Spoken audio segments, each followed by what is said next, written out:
same question, but we want to make the most used part of it.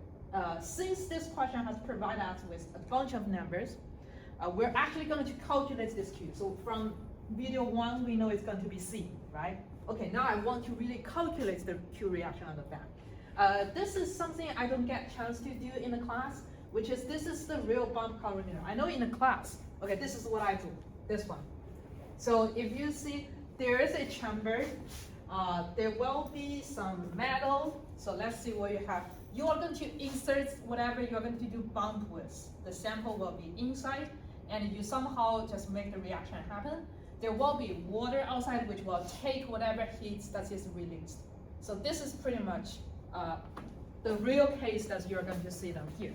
In order just to have a better idea of what we are talking about, what is this Q calorimeter? Pretty much means your metal, okay, let's see.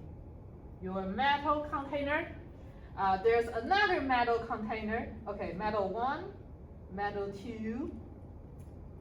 There are some air, maybe gas inside. Okay, this all of it. There might be something else that I don't even know. It's just this whole stuff is everything outside, okay, from here, okay?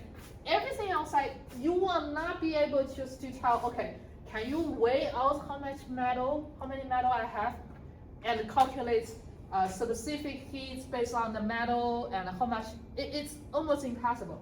Instead of this, this is what we do. I think I'll highlight this part in the question, okay?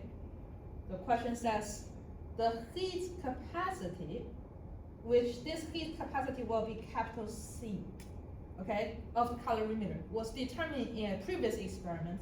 So whatever this one, that was part of the thing I want to refer to. This capital C usually has the unit of joules without a gram in it, because we'll take your whole container, metal 1, metal 2, gas in between as a whole. I don't care what's the mass of this calorimeter. I just want to know the total amount of heat that can be taken. Are we cool with this? Okay. Well, there's a typo in this question. So people here, you already know what the typo is. Okay, let me put this dark away. I don't know why there's dark, but okay. This one, they say the heat capacity of water.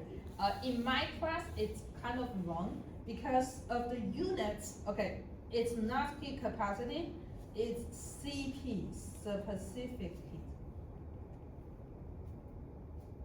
Why? Because there's a gram in it, okay? What does the gram do? Okay, CP, if there is a gram, usually applies to something like a uniform, like water. If you have a whole bunch of water, you can't just say, okay, per gram of water, how much heat does this can take? Okay, by the way, for water, this one is kind of like a, I will say a common number. It's not by meant to memorize this, but it's if you do this so much, this number is just like get so familiar with it. Yeah. Okay. This is the only one because most likely we're using water. All right. Let me see how much time I have.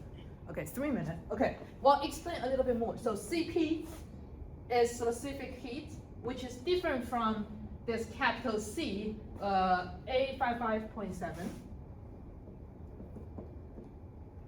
Then if we apply what we have here, that will be easy because Q calorimeter will be this capital C, change of temperature, final temperature minus initial. Okay, does it matter on which Celsius degree or Kelvin I'm using? No, it doesn't because it's the change. Okay, the difference. Okay, and the Q water will be the mass of water. In this case, 1.247. Okay, mass. Okay, 1.247 times 10 to the 3 gram. Okay, CP, which is this one. See, we have gram. Gram will be cancelled. Okay, T final minus T initial. If you add these two up and plug them in with a negative in the front, that will be it. Okay? Okay, now people are asked, I still have one more number, 1.1520 grams of sample. What is that one doing? Okay, that comes to your molar. What will be the next video? Yeah, okay.